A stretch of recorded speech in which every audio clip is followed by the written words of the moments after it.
Welcome to It Takes Two. I'm Blair. I'm Chris. And today we'll be talking about Love After Lockup, Season 6, Episode 9. Sorry that this episode was late, but we had a lot of shows to get up out the way, and Mother Nature kind of pushed us out. But we're back now. You ready? I'm ready. Subscribe, like, share, comment, all the above. Let's go. So we're starting with Alexis and Julius. Yeah. Alexis pulled up, asked who these girls were. That's true. Julius says that they're going to get some clothes in the store. They were just vibing in the studio. But he tells her we're good. And she says, you're just a little bit too nonchalant for me. Mm-hmm. She knows that he saw his phone ringing because his phone is always in his hand.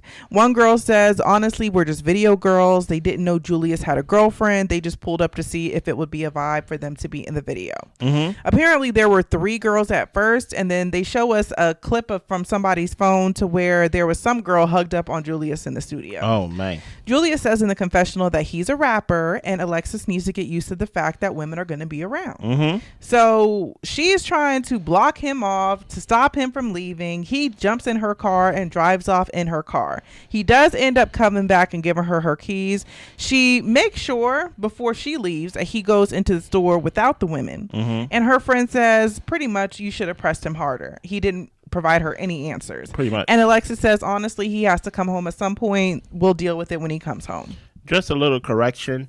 You're not a rapper. You're just a guy who raps. Okay. Those are 2 different things. It may seem like it's the same thing, but you are a guy who raps. You are not a rapper. You do not make money from rapping. So that's not your occupation. Number 2, I've never seen someone go into the studio, record a song, and in the same day, maybe an hour later, say, we go shoot a video. So all this excuse that you are trying to make about, hey, you got to accept that I'm a rapper and I'm going to have these groupies around and things like that. First of all, the girls were hugged up on you in the studio. I don't know why they are with you in the studio. Are they helping you rap the song? Are they the background vocals and things of that nature? But truth be told, I can't even be mad at him. I got to be mad at her, right? I got to take away her bail to get out of jail because you knew all this time that Julius was not an honest guy, right? And you thought maybe if I allow myself, and maybe allow is a strong word, but maybe if I allow myself to stay in this situation, that he will see my value. And then maybe once we add a child on top of it, it will kind of straighten him out. But I'm like, why take that risk?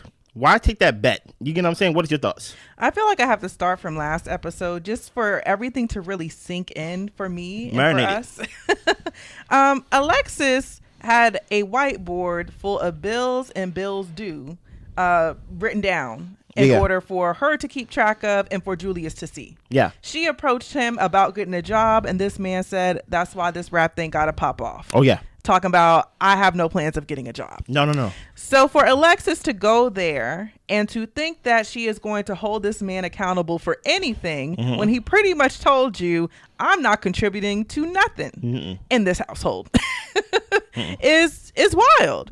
Julius, look, y'all, Julius just got out of prison. That's true. Julius has been drinking, doing drugs allegedly since he's been out. He's been in the studio, he's been around other women, he's been reaching out to strangers to come link up with him.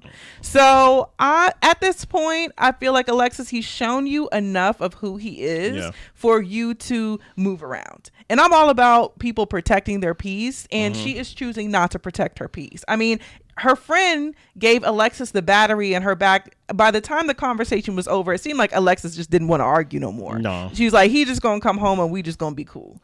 Essentially. I'm gonna use your fatigue against you.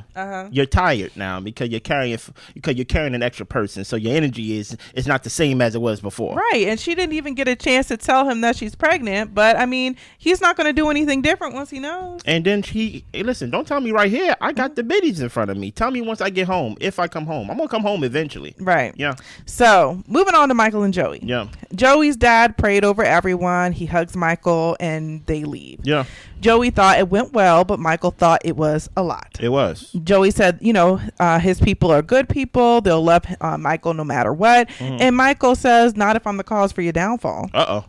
Joey relapsed because he was lonely. He thinks because they have each other, they don't have a reason to be lonely anymore and to turn to drugs. Michael feels like it's too much too fast and this relationship probably won't work. He tells Joey after meeting his family that he doesn't want to drag him through anything and they should go their separate ways.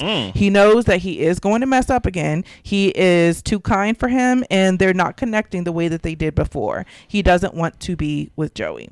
Joey says, honestly, it's been 2 days. You don't even want to try. Michael doesn't think he can change. When they didn't have sex the first night, who knew that they were doomed, and he wasn't wanting Michael in that type of way. So Joey tells him to leave just to do whatever he wants. But I think not only did it hurt Joey, the fact that Michael left him, but the fact that Michael doesn't want better for himself. And it seems like Joey just cannot wrap his mind around that. Why not?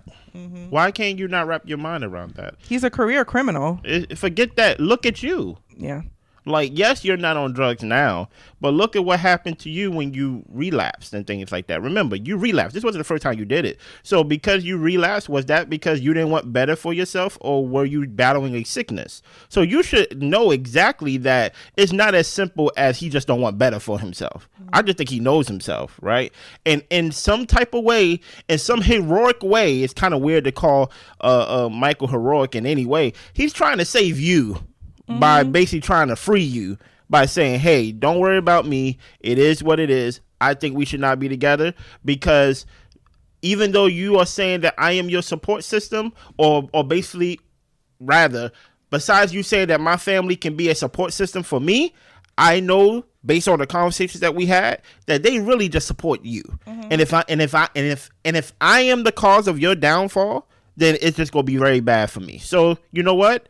I think it'd just be best if we go our separate ways. And truth be told, Joey should listen to him. Yeah, I was actually glad that Michael gave that to him, because so many people will drag their partners and folks through the dirt when they really could just break up with them and save them a lot of heartache. Yeah. I will say that, Michael kept him in contact with him and accepted his money and all this different stuff during prison. So yes, it would have been great for him not to take Joey through that, but at least he's at this point to say, honestly, you want something different out of life than something that I think that I can even do for myself. Yeah. And I'm not going to drag you through the dirt. And I think Joey just really deluded himself to thinking that he could change Michael or make Michael better, or get Michael to be a part of some of these like programs to make sure he stays clean and out of prison. But it's up to Michael to decide to want to do those things. I think it's great to have a support system, and Joey was willing to do that. But if Michael doesn't want it, you got to let him, make the choices he wants to make in his life, unfortunately. That's true. Yeah.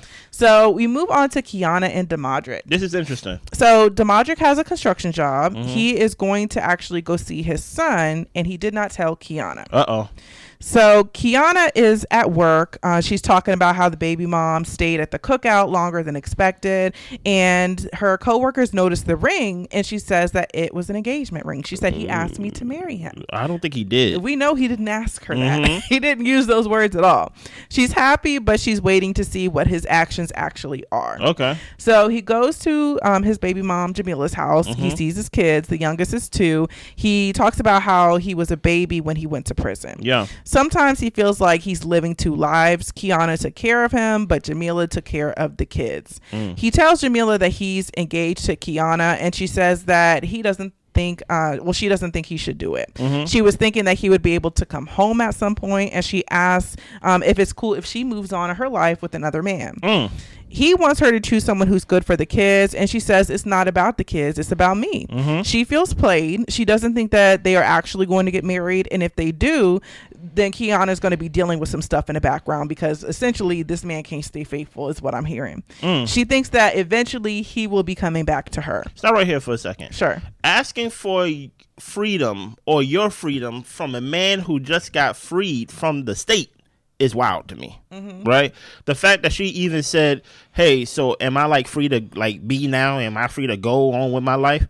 And I'm just like, that's kind of like, how do you allow yourself to be in a prison, like mentally, to where you're basically waiting for him? You know he's not faithful, but you have this tie to him. You're tethered to him because you have children by him and things of that nature. Did you thought it was kind of weird knowing that he did not propose to his current girlfriend, that he kind of told his baby mother, like, yeah, me and so-and-so is engaged? The whole thing is weird. Okay. The fact that he sneaks over there to see his children, the fact that Quiana thinks she's engaged, the fact he's telling people that they're engaged, but he didn't actually ask her to marry him, and he doesn't want her to plan a wedding. Yes. Yeah. Yes. Mark all boxes. Yes, pretty much. So now it's kind of to the point to where, even though it kind of feels like he's basically saying, yeah, I want you to pick somebody who will treat the kids nice, and kind of in a way kind of giving her the freedom to be free, where she always been free, is kind of weird. I believe what she said, because she's going by patterns. He is going to find his way to always keep the door open, even though she is trying to basically say, can we close the door on us? He's going to feel some type of, what's the word? These are my kids and I get to see my kids and things like that. Or it could go the other way, which is still bad, where he could see it as, hey, she said she wanted to move on with her life, and he can remove himself from seeing his kids completely, right? So it really, now I'm kind of like his current fiance, not fiance, promise girl, whatever. I want to see what his actions are, because what he's saying don't really, I feel like there's an underlying tone to what he's saying that may not be completely honest. So the fact that he said he wants her to pick somebody that's good for the kids, I'm kind of like, so they can take your place and you don't have to really step up and be a father to the kids you have now. And that's what she was like, it's not about the kids, it's kind of for me. So I really want to see what his actions are after all of this. Yeah. The only thing I really have to say is with Demodrick, he's going to play people as much as they allow him to play them. That's true. And so when I feel like with the baby mom, if you see that he is actively living in another woman's house, accepting her time, money, attention, and flaunting her in front of the family, then there's no reason for you to stick around in the background for him to eventually come back to you. I mean, just for like physicality's sake, like you want a man who's been used up and everything by the women that he deals with, and then you get the pretty much like the remnants of whatever's left of him. I'm just kind of like, wish better for yourself. I kind of feel like, but at the same time, I understand when you have kids with somebody, that is a stronghold on a lot of women, to where they feel like they want their family with this man, regardless of how he's actually acting in regards to that family. So even how she described it, she was like, I always thought you was gonna come home, as if it's like the door was open for you to come back and basically plug and play with us. But it's like, I think it's time for her to move on. So apparently Quiana saw Demodrick's phone. He was sending his baby mom some explicit messages. Demodrick says that they were just texts about meeting up, chilling in the car. They weren't really trying to do anything. Now he's living at his dad's house trying to figure out how to get Quiana back. So Quiana meets with her friend, and she's like, there's always something in his phone, and they're taking a break at this point. The friend says that Quiana chooses men who don't value her, and essentially they need to go to therapy.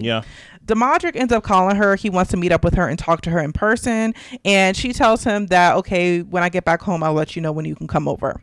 She knows that she is delusional, and she gets home and she's already throwing his clothes out the closet onto the bed. She tells him once he walks in to get his stuff and to leave. Do you believe her? Do you believe she gonna stay on this path? No. Me neither. She's like really in love with this guy. Oh well. I don't think there's any saving her. Oh well. Another one bite the dust. Moving on to Will and Courtney. He cooked up another surprise for her. He takes her to fly an airplane simulator. Apparently she's always wanted to fly. Okay. She still is feeling conflicted because he doesn't trust her, since he thought she was on drugs when he spoke with her the other night. She enjoyed the simulator, and she talks about how she's always wanted to be with someone who believed in her and helped her achieve her dreams. She tells him that she didn't like him thinking she was on drugs. Why come down here and marry me if you don't trust me? And he says that he does want to trust her. Okay. So they end up going to get sandwiches. She talks about how she's dealt with men's trust issues in the past. An ex was abusive to her when she was just trying to leave to go to the store. She asked him, is he broke? And that's why he's taking her to the sandwich shop for the first date. And she's like, what's next? A souvenir shop? And he tells her, well, we can go ahead and put you up on a souvenir shelf. And she gives him the ring back as a souvenir. So she walks away. He follows her and says that he spent hella money on her. She gets money from sugar daddies, and she hasn't stopped talking to them. We see a clip of her laughing, sending selfies, all this type of stuff in the car, and he's not lying. Here's the thing about it, right? And her name is Courtney, right? Yeah. Here's the thing about it, right? Whenever somebody say, you don't trust me, right?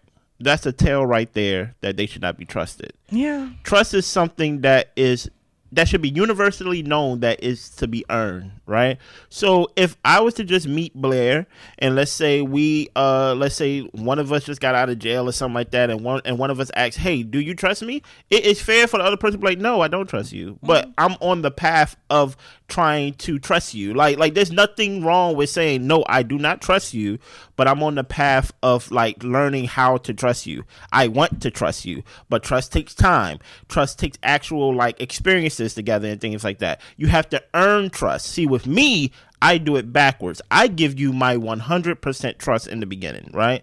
And then based on your actions, based on what you do, based on what you say, based on how you act and things like that, you can only take away. Can it be regained? Probably not to 100%, but I'm always going to give you the full trust until you give me another reason not to trust you. I think Will have a full reason, or he have reasons to not trust her. And for her to basically try to gaslight it and try to put it back on him, like, "Oh, you don't trust me?" No, I don't trust you, but I want to. You get what I'm saying? Yeah, I was actually kind of surprised by Courtney in this scene because I hadn't seen this side of her. We hadn't seen the side of her yet. Like, she's kind of been chill, going with the flow, a little bit annoyed by him because he be doing a lot. Yeah. And so I kind of thought of her as the more level-headed one in the situation. The one that just came from prison. Yes. Yeah. But as we see, she is very turned up about that situation. And I do agree when it comes to trust. If he doesn't trust you all the way, then I mean, it's up to him to learn to trust you or to not. But I will say it does get a little sticky when you marry somebody you don't trust. Yeah. So with that in hand, and also with her history, I can understand why she would be uncomfortable with the idea of this man that she's committed her life to not trusting her, and her possibly being back in a position to where somebody is stalking her locations and everything like that, and she can't move freely in the world because of a lack of trust. So I get her frustrations, but you probably shouldn't have married him, girl. Yeah, you shouldn't have. Then the other thing too is this whole sugar daddy situation. And he said he was okay with it while she was in jail because he wasn't going to be giving her, crazy amounts of money. But even I feel like you're starting your relationship on a shaky foundation by doing that. And once that's introduced, it really is up to her to decide to do it or not. And I think that also plays into the part of you not trusting her because she's got other men on her line. Fact. So I feel like honestly, it's both y'all's fault. Pretty much. So moving on. We got Savannah and Bradley. Oh, my gosh. Savannah is on a walk with Alyssa. She hasn't seen Bradley in a week. He is staying at his dad's house. All right, here. Then why are you with my sister then? Yeah. Mind you, this is the sister that basically y'all got in an argument in last franchise and things like that before my man even got out. Yeah. So I don't even understand this whole cutting somebody off, but I'm going to still chill with your sister. Trust me. You cannot cut me off or we cannot be in a rocky place and then you go hang out with my siblings. In no way. You be surprised. You go to meet up with them and they swinging on you. It just off the strength of loyalty. Yeah. You get what I'm saying? Yeah. So Alyssa says that honestly, if I were you, Savannah, I would pop up on him at the job because you know where he's going to be and you guys can have that conversation and confront him. Savannah doesn't want to handle things in that way. She kind of wants to be a little less crazy. She wants Bradley to want this relationship and she wants to hear him say it. Yeah. The producers ask why Alyssa is trying to pull them back together so hard. And Alyssa was like, honestly, I'm not trying to do that. Like, they don't have a good history. The family isn't on board. They really shouldn't be together. To me, I'm just like, Alyssa likes the drama. Yeah. I think drama is entertainment for Alyssa. So even if she doesn't really want them together, she's going to stay and do whatever so that way she can sit back and laugh. Honestly, that's how it looks. Here's the thing. She gave Savannah bad advice. Knowing who her brother is, right? Knowing that this is a job, you go pull up at his job. First of all, I've never been arrested to where my job history or like my future job history will be affected, right? So the fact that he even have a job out off the strength of coming out of prison, like that's good. So now the sister is saying you should go and cause drama at his place of work.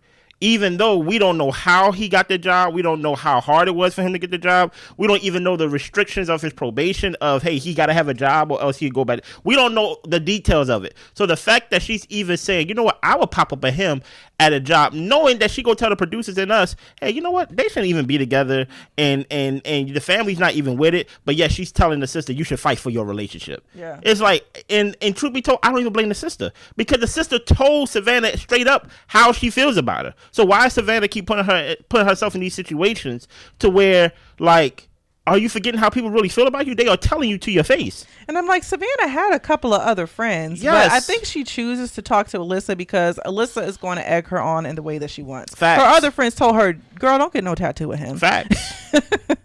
So Savannah does end up deciding to pop up on Bradley at work. Mm-hmm. She called him at first. He declined the call. She pulls up and he tells his coworker, look, they're still together, but he needed some space. Mm-hmm. And she goes through his phone every day. And the coworker says, look, we break up with those types. Oh, yeah. His priority is work. He thinks people have room to grow. So that's why he's with her, but she's always arguing. Mm-hmm. So he tells her when she pulls up, look, I'm at work. Like, who pulls up to somebody on somebody's job? And he tells her this is unprofessional. Savannah already tells him bye. She's acting like she doesn't want to talk to him. She starts crying, calls Alyssa. And Alyssa says, Bradley loves you. He really does want to be with you. Oh my gosh, this is disgusting. So he comes back to the car and asks her why she's crying. And she says, because you yelled at me. He tells her, you're just pouting. Like, what is the problem? Mm-hmm. And she says that he's not going to know with the cameras in front of them. So she wanted to have a private conversation. Mm-hmm. 2 weeks later, we see Bradley talk to her off camera. Mm-hmm. Then a week later, there was another situation that happened. So he ended up officially breaking up with her. And Savannah refused to continue filming. What are your thoughts on this? Because I told y'all from the jump that he did not want to be with this girl. Mm-hmm. That he just using her as a warm body while he's basically getting his life together. Because I think off top, his priority was, I need to get my life together, right? Savannah was more like, we need to get our life together. Like, you're not going to get your life together, and I'm not involved in the plans in any parts of it, right? Because really, if we really want to get down to the nitty gritty of it, Savannah's life not all together. Period. You get what I'm saying? I don't know if she's still working at the golf course place or whatever, but her life is not together. So she's basically looking at it as, hey, we get to get our life together. Mm-hmm. And he's like, no, you had a jump start to get whatever you needed to get together and things like that in place. Whole time you wanted to worry about Botox and you wanted to worry about all these plastic surgeries and things of that nature, and worried about if I'm getting attacked too or you getting attacked too. Whole time, now that I'm actually out of prison, I'm boots on the ground. And now she's over here where she was pouting. I don't even understand why you came to the job when you already said you wasn't going to do it, but you ended up doing it. And now you mad that Brady don't want to be with you, where all his actions basically told you that he don't want to be with you. You call Alyssa with the one who told you to do the bad thing, and you're now confused and like, I don't know what to do. Well, guess what? It's over now. Yeah, honestly, she left the show and I ain't got much to say about it. Me neither. So we move on to Brooke and JK. Mm-hmm. She is back to work. She actually works with her mom, and she's talking about how she just misses being up under JK all day. Oh my gosh. He's supposed to be applying for jobs today, but he's on the phone with Alexis trying to coordinate a time for him to go over to visit her. Mm-hmm. He told Brooke that he wouldn't see Alexis, but he feels like it's something he needs to do. Okay. So he goes to, her name is Alex, my bad. So he goes to Alex's house. Brooke checks his location and sees that he is at Alex's house. She calls him, leaves a message saying she knows where he is and he needs to call her back. Don't call her back. So he's at Alex's house, and when they walk in, they hug, all that type of stuff. Seem like they're happy to see each other. They're kind of like a mile away from each other on the couch. There's some like awkward energy going on, but he tells her that he still respects her as a friend for being there for him while he was incarcerated. Mm-hmm. And also she was there to help his mom.